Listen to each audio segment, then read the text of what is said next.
कुरान का 22वां पारा शुरू हो रहा है। बड़े गौर से सुनिएगा, समाज और सोसाइटी की इस्लाह कैसे हो सकती है, अल्लाह ने तरीका बताया है कुरान की आयतों में। वमन यक़नुत मिनकुन्ना लिल्लाहि व रसूलिही व तामल सालिहा, और ए नबी की औरतों, तुम में से जो अल्लाह ताला की फरमा बरदार होगी, जो रसूल की फरमा बरदार होगी। यहां अल्लाह ने कुनूत का लफ्ज इस्तेमाल किया। कुनूत जानते हैं, दुआए कुनूत हम लोग पढ़ते हैं वित्र की नमाज में। यह मुसीबत आने पर हम कुनूत नाज़िला पढ़ते हैं। कुनूत का मतलब होता है अल्लाह की ताबेदारी करना, अल्लाह की फरमा बरदारी करना, अल्लाह की परमानेंट बात मानना। तो यहां कुनूत का लफ्ज इस्तेमाल किया गया है, यानी अल्लाह ताला ये कह रहा है कि ऐ मेरे नबी की औरतों, अगर तुम अल्लाह और उसके रसूल की परमानेंट फरमा बरदारी करोगी और नेक अमल करोगी तो हमने तुम्हारे लिए जन्नत को तैयार करके रखा है। उसके बाद फरमाया, या निसा अन्नबी लस्तुन्ना कअहदिम मिनन निसा, ऐ नबी की औरतों, तुम आम औरतों की तरह नहीं हो। इन तक़ैतुन्ना, अगर तुम अल्लाह से डरती हो, फला तख़ज़ान बिलक़ौल, तो तुम अपनी आवाज़ में लचक पैदा न करो। किसी गैर मर्द के साथ बात करने के टाइम तुम्हारी आवाज़ में लचक पैदा न हो। मोबाइल पर आज जाहिर है हर घर में मोबाइल है, लड़कियों के पास भी मोबाइल है, माँ के पास भी मोबाइल है, बेटी के पास भी मोबाइल है। मोबाइल पर कभी किसी अनजान नंबर से भी कॉल आ सकता है, किसी गैर मर्द का भी कॉल आ सकता है। अब एक मुसलमान औरत क्या मोबाइल इस्तेमाल ना करे? नहीं करेगी, इस्तेमाल तो कर सकती, लेकिन इस्तेमाल करने का तरीका क्या है? कुरान करीम ने 1400 साल पहले बता दिया कि एक औरत अगर मोबाइल पर किसी गैर मर्द से बात करे तो कैसे करे।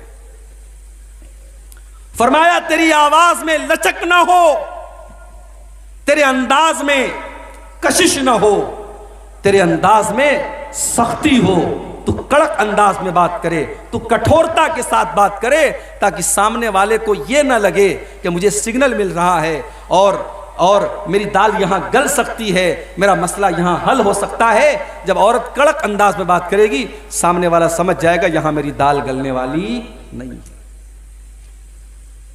औरत की आवाज के अंदर भी एक कशिश होती है। बिहार में बाज़ इलाकों में मैंने सुना, मर्दों के मजमे में औरत तकरीर कर रही है, अल्लाह माफ करे। मुशायरे होते हैं, शायरात आती हैं, और मुझे कहने दीजिए, जब शायरात आती हैं मुशायरों में तो उनकी शायरी सुनी कम जाती है और देखी ज्यादा जाती है।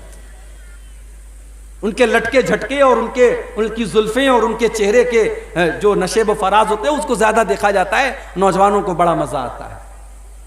मेरे भाइयों, औरत की आवाज के अंदर भी एक कशिश है, और इसीलिए अल्लाह कह रहा है अपने नबी की बीवियों से, फला तख़ज़ान बिलक़ौल, तुम गैर मर्दों से बात करने के टाइम अपनी आवाज में लचक पैदा न करो।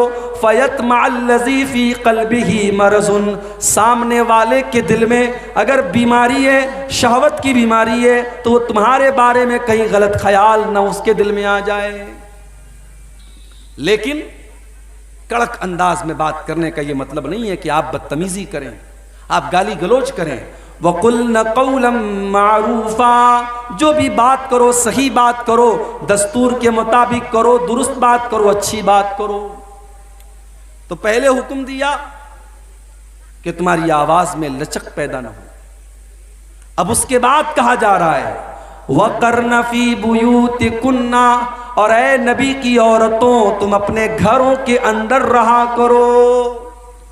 लीजिए, अभी तक तो ये कहा जाता था, ये तो मौलाना लोगों ने अपने मन से बना के रखा है, औरतों को कैद करके रखना और औरतों को चार दीवारी के अंदर रखना, ये मौलवियों का फतवा है, ये इस्लाम से इसका कोई ताल्लुक नहीं है। मेरी माँ और बहुत बहनों, ये कुरान की आयत है, कुरान के 22वें पारे की आयत है। जाओ खुद उठा करके कुरान देख लो, तर्जमा देख लो, ट्रांसलेशन देख लो, अनुवाद देख लो।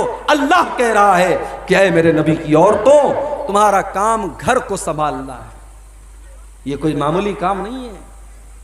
औरत ये ना समझे कि मेरी ड्यूटी कमजोर है, मेरा काम कमजोर है। तुझे घर के अंदर रह करके एक अच्छी माँ बनना है, एक अच्छी बेटी बनना है, एक अच्छी बीवी बनना है। जरूरी नहीं है कि औरत हवाई जहाज में एयर होस्टेस बन करके गैर मर्दों को लुभाएगी तब ये कहलाएगी कि हाँ उसने बड़ा कारनामा अंजाम दिया। बड़े बड़े शॉपिंग मॉल में और बड़ी बड़ी दुकानों में औरत को आधे अधूरे कपड़े पहना करके वहां गैर मर्दों को आकर्षित करने का काम दिया जाए, तब औरत को लगे कि हाँ साहब मैं बड़े काम की चीज हूं। इस्लाम ये कहता है औरत घर के अंदर रह करके, पर्दे के अंदर रह करके भी बहुत कुछ कर सकती है। वक़र्न फ़ी बुयूतिकुन्ना, अपने घरों के अंदर जमी रहो। वला तबर्रजन तबर्रुजल जाहिलियतिल ऊला, और जब तुम घर से निकला करो तो बन संवर करके, अपने आप को एक्सपोज करके, नुमाया करके, सजा करके, संवार करके, ऐसे कपड़े पहनकर जिस कपड़े में तुम्हारी खूबसूरती नजर आए, ऐसी बन करके तुम न निकला करो। तबर्रुज अरबी में बुर्ज कहते हैं, किसी किले की ऐसी इमारत को जो दूर से नजर आए उसको अरबी में बुर्ज कहते हैं। उसी से बना है तबर्रुज, यानी औरत ऐसी बन करके न निकले कि दूर से ही पता चल जाए कि हाँ औरत जा रही है। आज तो हालात ये है माशाअल्लाह, लेडीज के परफ्यूम अलग आ रहे हैं, जेंट्स के परफ्यूम अलग आ रहे हैं। अब तो खुशबू बता देती है कि कोई इस राह से होकर गया है। मेरी माँ और बहनों, इस्लाम तो वो दीन है जो औरत को खुशबू लगा करके गैर मर्दों की मजलिस के पास से गुजरने से मना करता है। अल्लाह के प्यारे नबी फरमाते हैं, अय्युमरातिन इस्तातरत फमर्रत बिल मजलिस, जो औरत खुशबू लगा करके गैर मर्दों की मजलिस के पास से गुजरती है, फैया कज़ा व कज़ा, ऐसी औरत बदचलन है, बेहया है, जानिया है। ऐसी औरत को अल्लाह के नबी ने बदचलन करार दिया है। आज अफसोस की बात है, मुसलमान औरतें हैं, मुझे तो हैरत उसके बाप पर होती है, मुझे हैरत उसके भाई पर होती है, मुझे हैरत उसके बेटे और उसके शौहर पर होती है कि वो कैसे अलाउ करता है कि उसके घर की औरतें ऐसे कपड़े पहने जैसे आज मुसलमान लड़कियां और औरतें पहन रही हैं। ऐसा लिबास है, पूरी आस्तीन नजर आ रही है, पीठ नजर आ रही है, औरत का पूरा जिस्म नजर आ रहा है। इतना टाइट कपड़ा है कि कपड़ा पहनने के बावजूद ऐसा लग रहा है कि औरत नंगी है। और जब हम अल्लाह के नबी की उस हदीस को अपने सामने रखते हैं तो ऐसा लगता है कि अल्लाह के प्यारे नबी ने आज के दौर के फैशन को सामने रख करके इस हदीस को बयान किया है और इस बात को बयान किया है। सही मुस्लिम की रिवायत है, अल्लाह के प्यारे नबी फरमाते हैं, सिनफान मिन अहलिन नारी लम अरहुमा, दो किस्म के लोग जहन्नम में जाएंगे और मैंने अभी उनको नहीं देखा, यानी कयामत के पहले वो लोग आएंगे। नंबर 1, कौमुन माहुम सियातुन काजना बिल बकरी यजरिबून बिहन्नास, कुछ ऐसे लोग आएंगे जिनके हाथ में गाय की दुम की तरह कोड़ा होगा और वो कोड़े से लोगों को मारेंगे। अब यहां कोड़े का मतलब कोड़ा भी हो सकता है और यहां कोड़े का मतलब यह भी हो सकता है कि उनके हाथ में पावर होगा, उनके हाथ में ताकत होगी और वो ताकत का गलत इस्तेमाल करेंगे। आज आप देख लें, मुझे किसी का नाम लेने की जरूरत नहीं है, जहां भी जुल्म हो रहा है और जालिम किसी भी नाम से और किसी भी शक्ल से अगर जुल्म कर रहा है तो ये हदीस आप वहां पर फिट कर सकते हैं। जो अपनी कुर्सी का नाजायज फायदा उठाए, जो अपने पावर का गलत इस्तेमाल करे, जो मजबूरों पर जुल्म करे, जो बेकसूरों के घरों को गिरा दे, जो मजबूरों पर गरीबों पर जुल्म करे, वो याद रखे अल्लाह की लाठी में आवाज नहीं होती, अल्लाह की लाठी में आवाज नहीं होती। जो आज साहिबे मसनद हैं कल नहीं होंगे, किराएदार हैं, जाती मकान थोड़ी है। आज अगर आपके पास इख्तिदार और कुर्सी है, कल नहीं होगी, और जब कल नहीं होगी तब आप अपने अंजाम को भुगतिएगा। मेरे प्यारे साथियों, अल्लाह के नबी फरमा रहे हैं कि ऐसे लोग होंगे जिनके हाथ में गाय की दुम की तरह कोड़ा होगा और वो दूसरों को मारेंगे। वनिसा उनका सियातुन नारियातुन मुमीलातुन माइलातुन, और अल्लाह के नबी फरमाते हैं जहन्नम में जाने वाले दूसरे लोग वो होंगे, ऐसी औरतें होंगी जो कपड़ा पहनने के बावजूद नंगी होंगी। ऐ मेरे नबी, मैं कुर्बान जाऊं, आपने ऐसा लफ्ज इस्तेमाल कर दिया, आपने स्कर्ट का नाम नहीं लिया, आपने जींस की पैंट का नाम न लिया, आपने टी शर्ट का नाम न लिया, आपने साड़ी का नाम न लिया, आपने कोई ऐसे कपड़े का नाम न लिया जो आज पहना जाता है। आपने बस दो लफ्ज इस्तेमाल किया, कासियातुन आरियातुन, कपड़ा पहनने के बावजूद नंगी होंगी। मेरी प्यारी माँ और बहनों, आप मुसलमान औरत हैं, आपका कपड़ा आपके शरीर को ढांपने वाला होना चाहिए, शरीर को दिखाने वाला नहीं होना चाहिए। अभी कलकत्ता से आ रहा हूं मैं, जुमा का खुतबा मैंने कलकत्ता में पढ़ाया। कलकत्ता की सड़कों पर मुसलमान औरत जा रही है, माशाअल्लाह, नकाब में जा रही है, नकाब में जा रही है, मगर उस नकाब के अंदर इतने डिजाइन बने हैं, इतने नक्शो निगार बने हैं, इतने उसके अंदर इतना उस नकाब को सजाया गया है कि शायद बगैर नकाब के अगर वो औरत गुजरती तो शायद उतनी तवज्जो उसकी तरफ न दी जाती जितनी नकाब की वजह से दी जा रही। मेरी प्यारी माओ बहनों, नकाब और पर्दे का हुक्म इसलिए दिया गया है ताकि औरत को छुपाया जा सके। अगर नकाब के जरिए औरत अपने आप को दिखा रही है तो वो नकाब भी हराम है, वो नकाब भी गलत है। कासियातुन आरियातुन, कपड़ा पहनने के बावजूद नंगी होंगी। माइलातुन, वो गैर मर्दों को अपनी तरफ आकर्षित करेंगी। मुमीलातुन, उनकी चाल के अंदर बेहया औरतों की चाल होगी। रुऊसुहुन्ना कास्निमतिल बुख्तिल माइला, उनका बाल का बनाने का जो स्टाइल होगा, उनके बालों का जूड़ा जो होगा वो ऊंट के कुहान की तरह होगा। वो अपने बालों का जूड़ा ऐसे बनाएंगी जैसे ऊंट का कुहान होता है। ला यदखुलनल जन्ना, ऐसी औरतें जन्नत में नहीं जाएंगी, और जन्नत में जाना तो बहुत दूर की बात है। वला यजिदना रिहा, वो जन्नत की खुशबू भी नहीं पाएंगी। ये है इस्लाम और ये है नबी की तालीम। तो औरत घर से निकले तो तबर्रुज करके न निकले, बन संवर करके न निकले। नबी अकरम का दौर है, मस्जिद में नमाज के लिए औरतें भी आया करती हैं, मर्दों के पीछे औरतों की सब लगती है। नमाज खत्म होती है, मर्द हजरात भी मस्जिद से निकल रहे हैं, औरतें भी निकल रही हैं। अल्लाह के प्यारे नबी की नजर पड़ गई, आपने देखा कि मर्दों और औरतों की भीड़ आपस में गुडमुड हो रही है, मिल रही है। आपने बड़े गुस्से में औरतों से कहा, इस्ताखिरना, अय औरतों तुम पीछे हट जाओ। लैसा लकुन्ना अन तहफुकन तरीक, बीच रास्ते में से चलना तुम्हारा काम नहीं है। औरतों पीछे हटो, तुम्हारा काम बीच रास्ते में से चलना नहीं है, मर्दों से सट करके चलना नहीं है। अलैकुन्ना बिहाफातित तरीक, अय औरतों तुम किनारों से चलो, तुम रास्ते के किनारों से चलो, बीच रास्ते में से न चलो। ओ मेरी प्यारी माँ बहनों, वो रात रात भर जलसे और तकरीरें सुनने वाली औरतें तो नहीं थी। उन्होंने नबी की हदीस को सुना, उन्होंने नबी के जुमले को सुना। हदीस के अल्फाज हैं, फकानतिल मरअतु तल्तसिकु बिल जिदार। नबी का एक जुमला सुनने के बाद औरतों ने अल्लाह के नबी की बात पर अमल किया और इतना किनारे से चल रही थीं कि बाज़ औरतें दीवार से चिपक करके चलती थीं और उनका कपड़ा दीवार में फंस जाया करता था।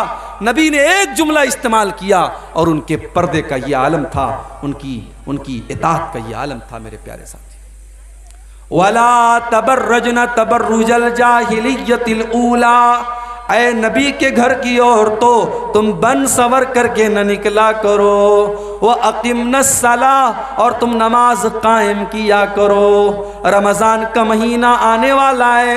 ओ मेरी प्यारी माँ बहनों, अगर आप नमाज नहीं पढ़ती हैं, कम से कम रमज़ान में शुरू कर दीजिए और कोशिश कीजिए कि रमज़ान में एक वक्त की नमाज भी क़ज़ा न होने पाए।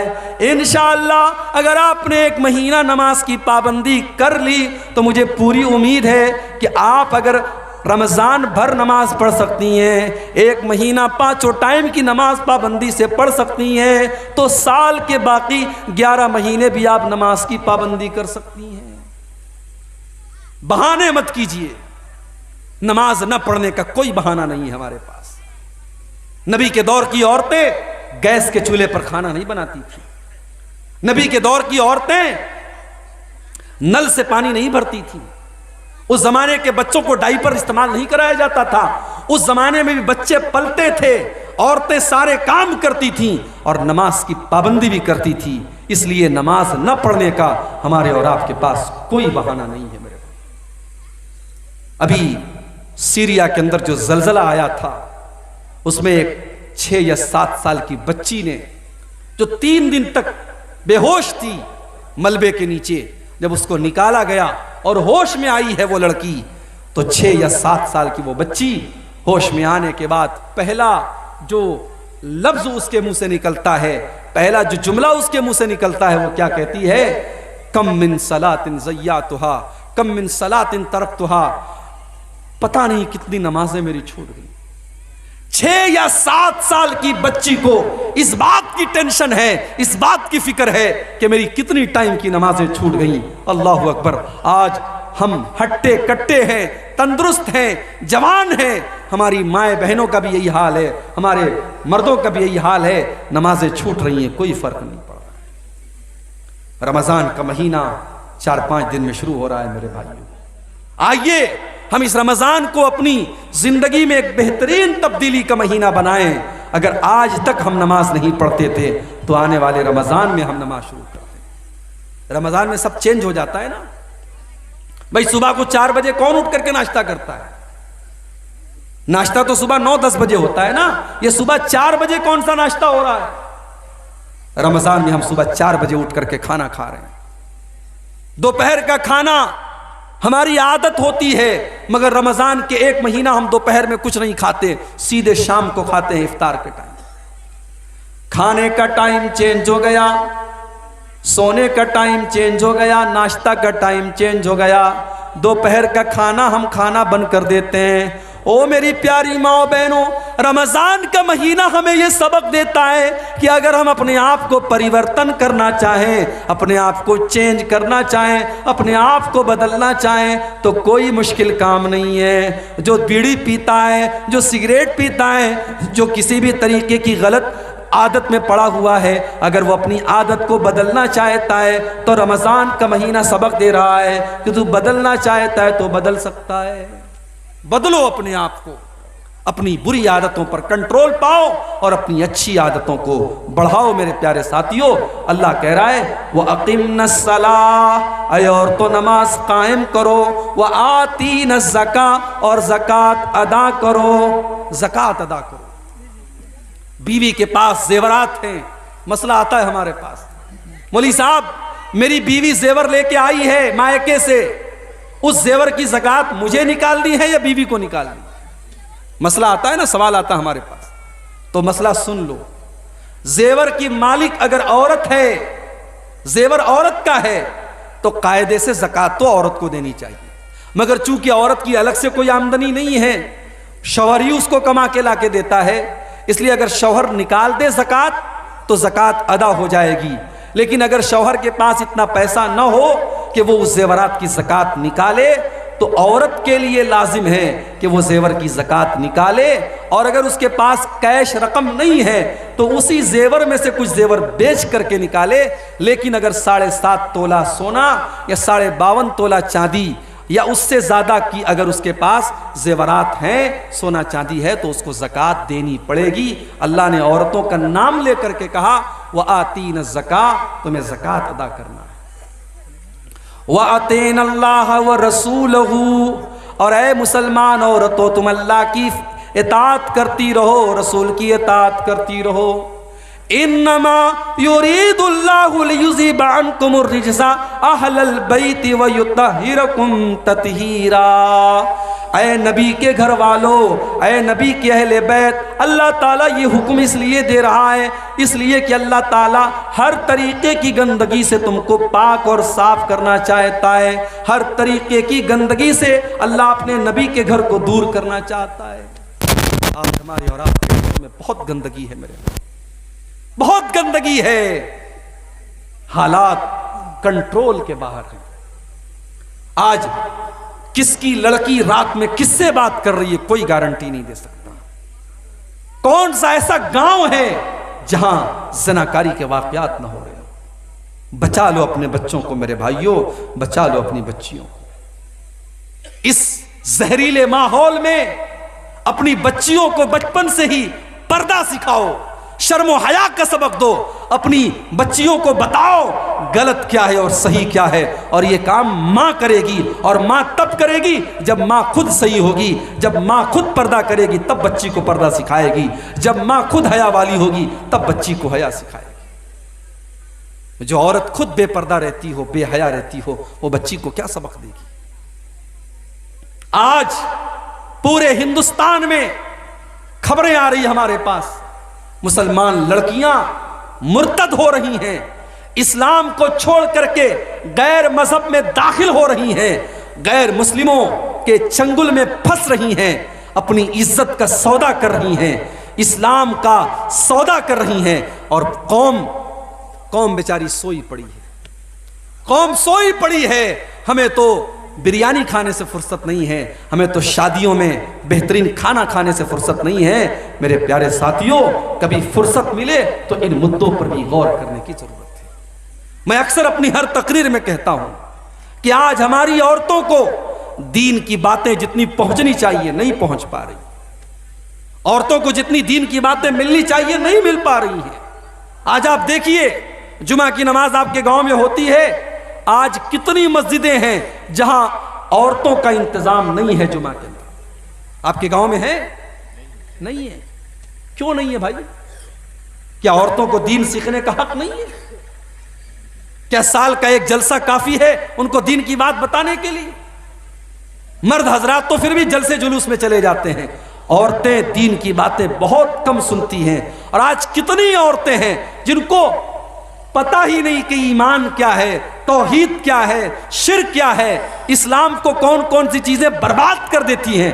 आज औरतों के अंदर इतनी जिहालत है, अल्लाह माफ करे। आज शिर्क हो रहा है। आपकी शेरशाबादी बिरादरी के अंदर मैंने देखा औरतें शिर्क कर रही हैं, तावीज पहना जा रहा है, कब्रों पे जाके सजदा किया जा रहा है, गले में तावीज पहना जा रहा है। आज ये तमाम काम हमारे घर की औरतें कर रही हैं और हम और आप सोए पड़े हैं।